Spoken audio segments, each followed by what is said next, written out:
And welcome once again to the So House Therapy podcast, a podcast that demystifies, debunks, and destigmatizes what happens in the therapy space, all for you.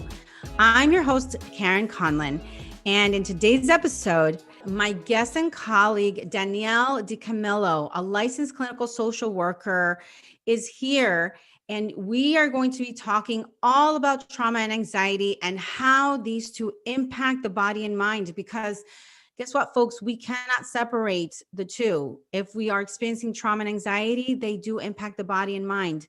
So I'd like to welcome Danielle. Danielle, so glad to have you here. Can we start off first by you telling us a little bit about yourself and how you even got to working with the mind and body connection? Sure. Thanks, Karen. Yeah, I'm a licensed clinical social worker working at Cohesive Therapy NYC. And prior to working here, I was a clinician at previous clinics and hospitals. And prior to that, I was teaching yoga for over a decade. And I've always been fascinated by the mind-body connection, and that really originated originally when I was a dancer, which was my first career, way before social work. So social work was that missing piece of the puzzle for me to really understand the connection between the mind and the body. That's so interesting that you started off with something that involves movement, and really being a dancer, you really need to be in tune and aware of your body and what your body's saying to you, right? Absolutely. You have to be able to listen to the information it's providing to you. When I was a dancer, I don't know that I was doing that, but reflecting back on that experience, for sure, your body is always providing you with feedback to your internal landscape. So you went from being a professional dancer to then studying yoga and becoming an instructor. Was there any connection between the yoga work that you did and trauma, or was there a connection that came later? How and when did that all happen? I studied with the Trauma Conscious Yoga Method Institute, which is a trauma-informed practice with some somatic psychotherapy. What is that? What is somatic psychotherapy, right? Because for our listeners who, and even some of our therapists who are not really familiar with somatic work, can you tell us a little bit about that? What is that first and foremost? So somatic psychotherapy is a way to explore the inner world through experiencing the somatic experience, which is essentially your physical experience. So going in and understanding what are some of these sensations telling me, what am I feeling, what's happening there. And one part of somatic work could be yoga, for example, and that's really what I've been honing in on. But there's different types of somatic practices. So it's really the practice of listening to your body. I mean, in like the most layman of terms, right? The practice of listening to your body, what it's telling you, becoming aware of that, correct? Absolutely. Yep. Let's kind of move then to the trauma piece.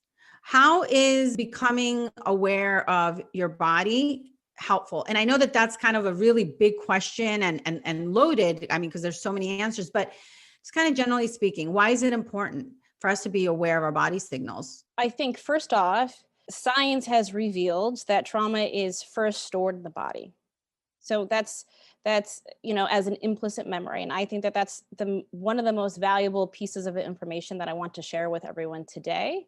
I would like to pause that for a moment and talk a bit about what is trauma, right? Because I don't know that we all have an understanding of what trauma is. What I tend to do is I change the language a bit, and I change the language to big T and little t. I want to be really clear that I'm not minimizing anyone's experience that may be listening, but I think it's a good way to frame it for people to really understand the umbrella of trauma, right? So in terms of big T, I think that's the one that's people have a better understanding of in terms of, okay, big T could be considered 9/11 or a big natural disaster, right? But then there's the little t category that I think is a bit misunderstood at times. And, what is under a little t would be considered emotional abuse, physical abuse, any type of ism, racism, sexism, all of those isms are definitely under that umbrella, along with lack of attunement, right, from a caretaker, uh, being rejected chronically. So all of those things can also be considered trauma, depending on the person's experience as well. So these two categories, big T for, and the T standing for trauma in both cases, right? So we've got big T, which is, those things that I guess everyone could agree would be difficult to disagree that this is trauma. And then the other category that you're talking about, that small T trauma, which I think is a misnomer, by the way, because it's called small T, kind of implying that it's not as serious or not as impactful. And I think that's because it's, like we're saying before, it's not something that everybody would necessarily agree on or would look at it as trauma.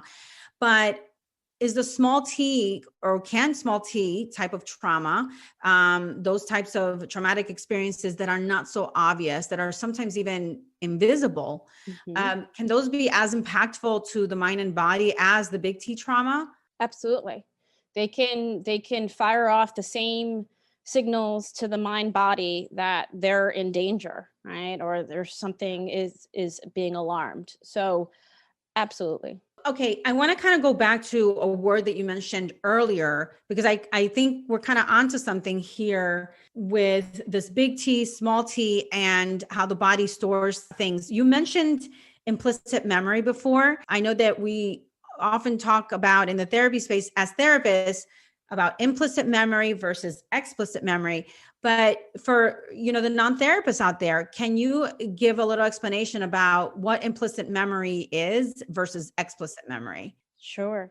So explicit memory is more of conscious memories, right? So it's more of a sequential event happening, right? So for example, you might know on Wednesdays you have an appointment with your doctor every week, right? It's written down, it's on the schedule. Whereas implicit memories is more about unconscious memories, and they're not formed in an integrated way, that they're actually formed in a disintegrated way.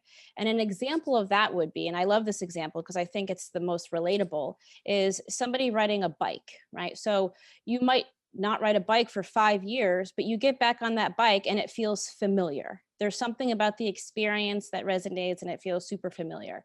And that's how trauma relates to the implicit memories, right? There's sometimes that all of a sudden you will be engaging in something and recognize that you're having that same feeling or sensation and you're unable to articulate and verbalize that. Is it like something that's internalized versus something that's not? So it's more of an unconscious memory that is basically sitting in the body. So, and I also think this brings up a good point, because something that's always resonated with me by Peter Levine, who talks so much about somatic work, is he refers to, unresolved trauma being frozen residue of energy.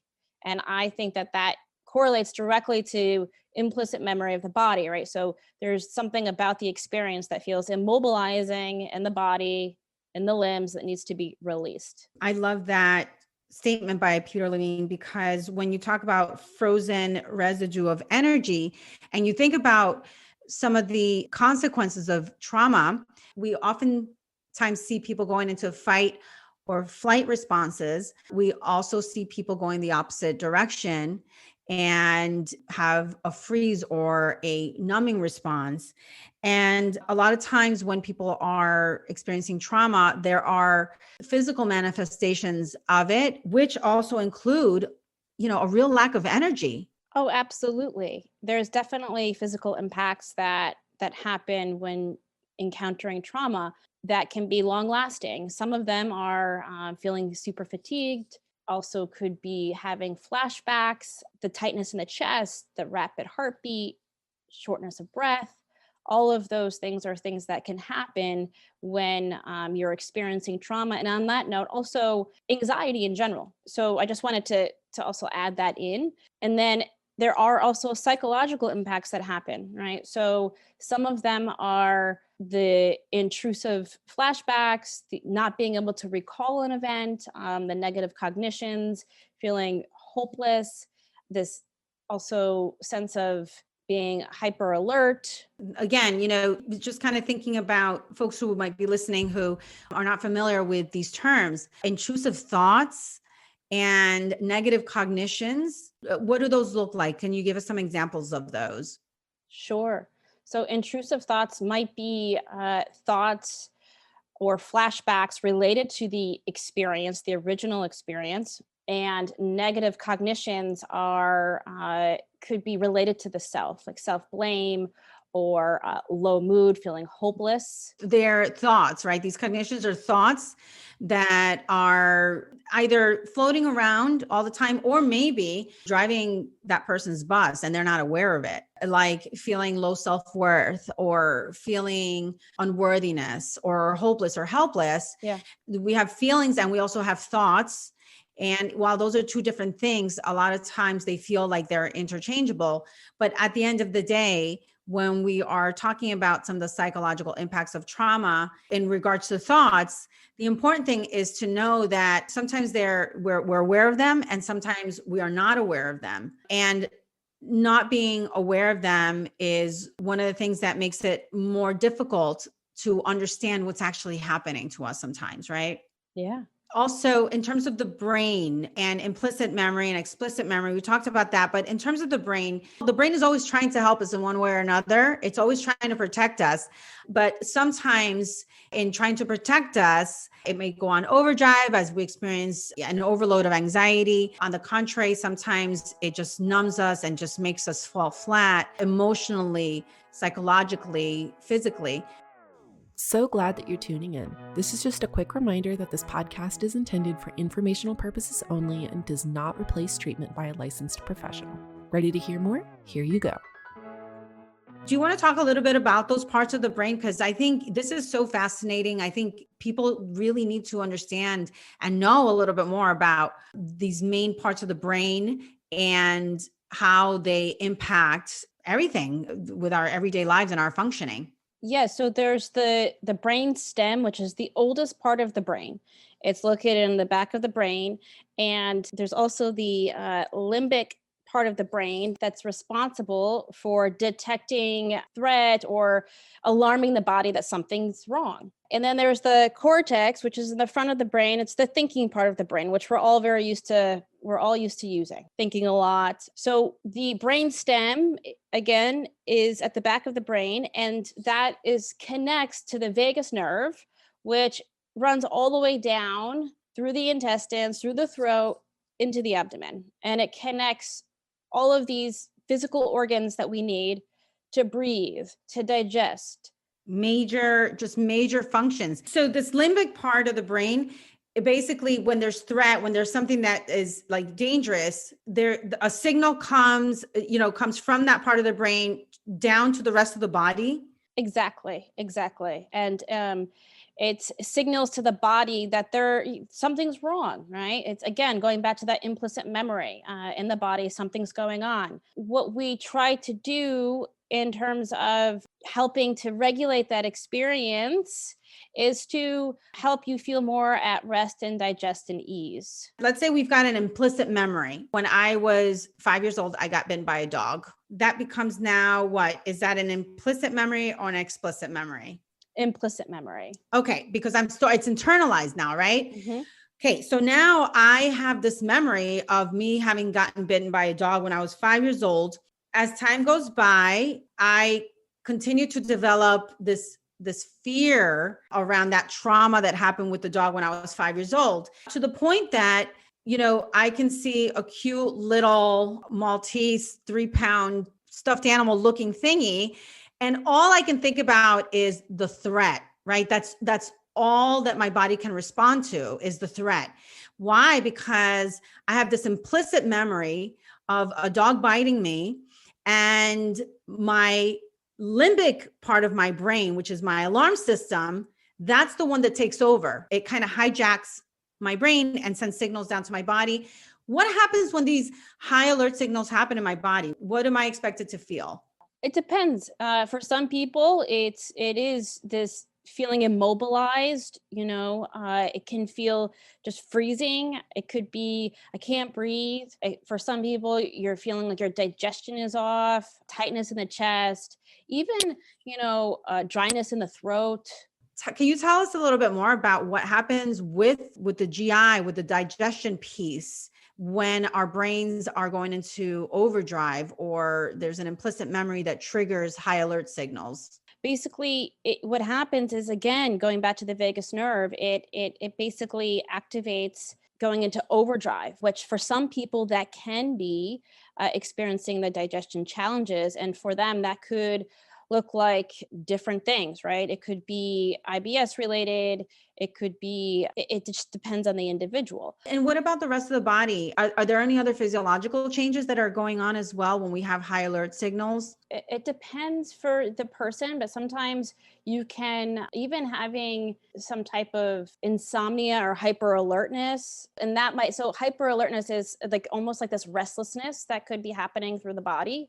And also rapid heartbeat is something that happens for some of us. It just depends. It depends on the way that your body has a physiological response. We've been doing a lot of talking about the high alert, but one of the things that has come up in practice with some of my trauma clients is the opposite, where they might have a trigger, and what that ends up looking like is the opposite of everything that we're talking about. There's a numbing and a complete slowdown of everything. Can you talk a little bit more about that piece?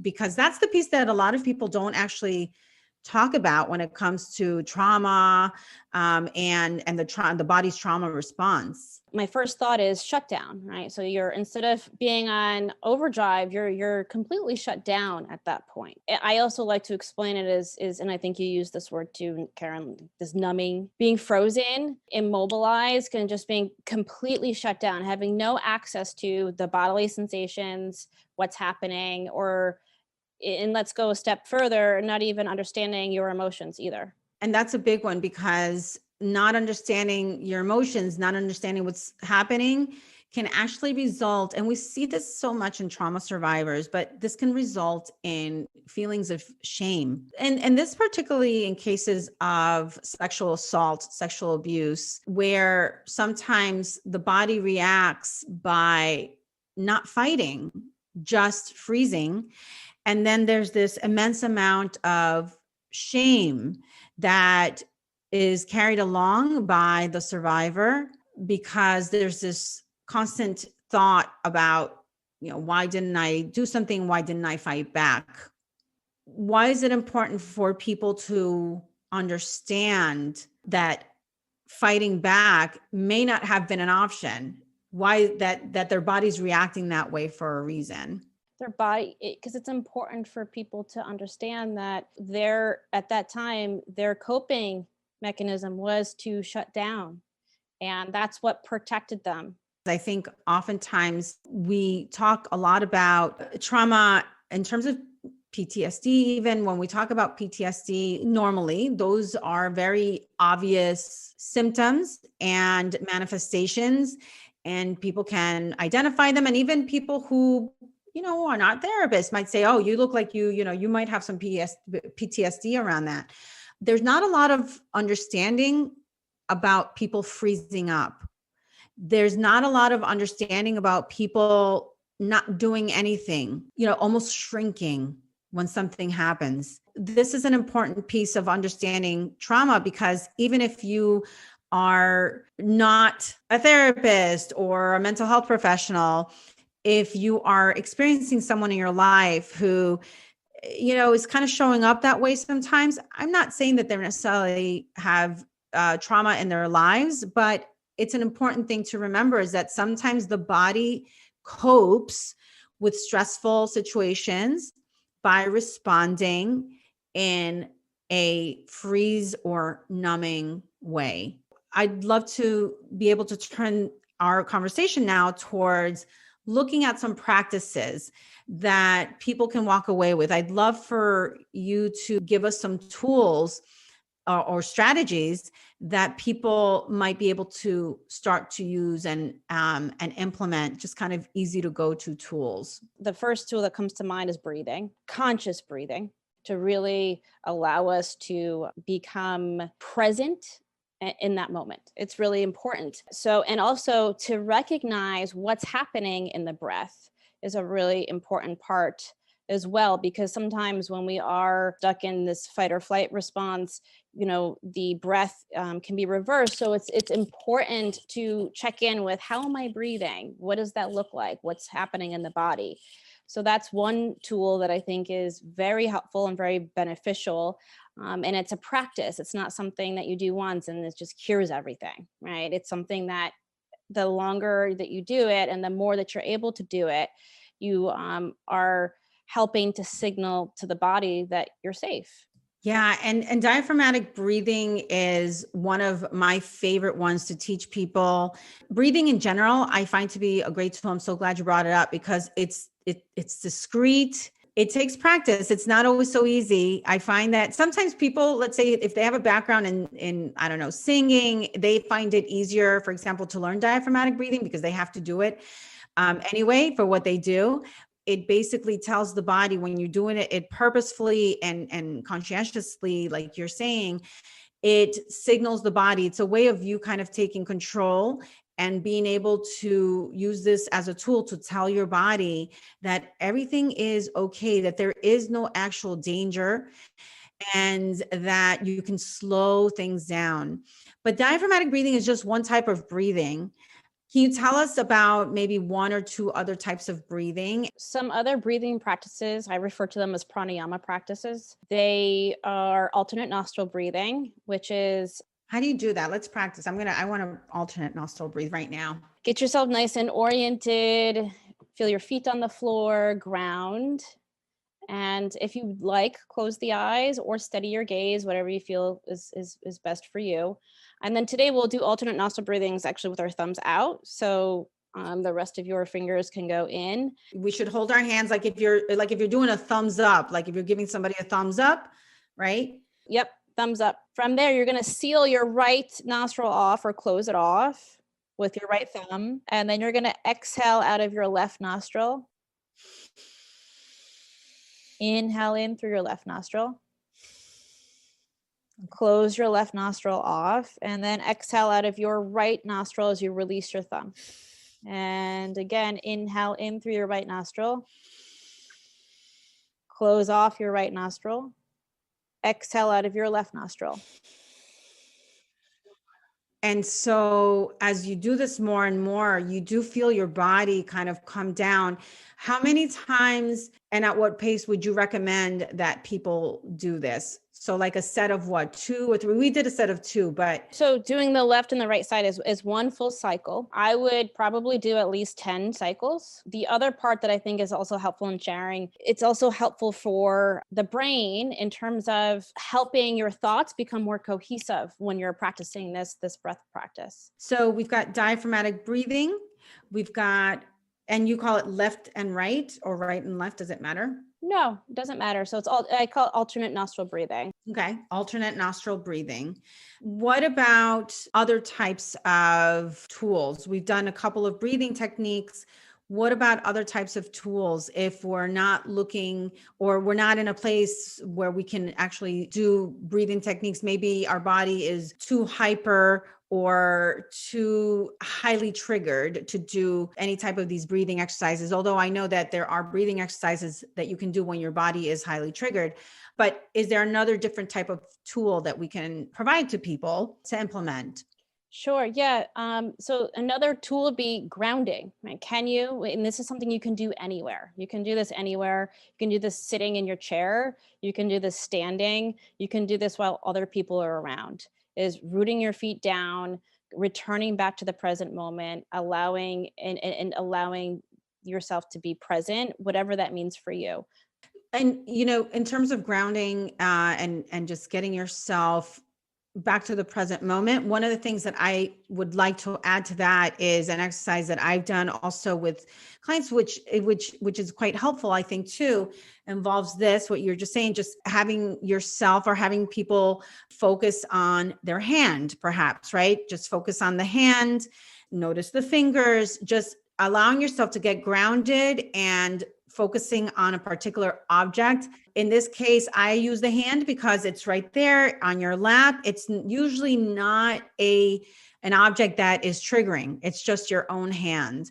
That being said, you might be in a space where there is a lovely painting that brings you peace, that maybe signifies harmony. You could look down at your feet also. That's another place to look. So finding, while you're grounding yourself, maybe finding something that you can come back to that is not triggering. Yeah, it's like returning to a safe place. Is there anything before we wrap up, Danielle, that you think is important for people to know so that we can either debunk or demystify or destigmatize? Is there anything that you would like for people to walk away with? Going back to what we talked a bit about in the beginning with this little t and big T, I would like to debunk this idea that trauma is only for those who've experienced some big challenges, right? I would like to validate everyone's experience, whether it's been emotional trauma, however that resonated with you in the beginning.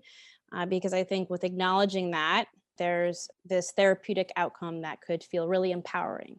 And even for people who are not in therapy, right? Being able to know that your experience matters, that your trauma is not so small that it's not worth mentioning. Your feelings matter is, I think, a really great place to start. Thank you for saying that. And thank you for validating all those experiences. Guys, this is my jam right here. I love this. Danielle, thank you so much for coming on today. This is great. And you've given us just a great overall umbrella of information about trauma. I mean, we know that there's just so much and so deep in terms of this particular topic. So in being able to introduce this to people who don't know anything about trauma is incredibly helpful.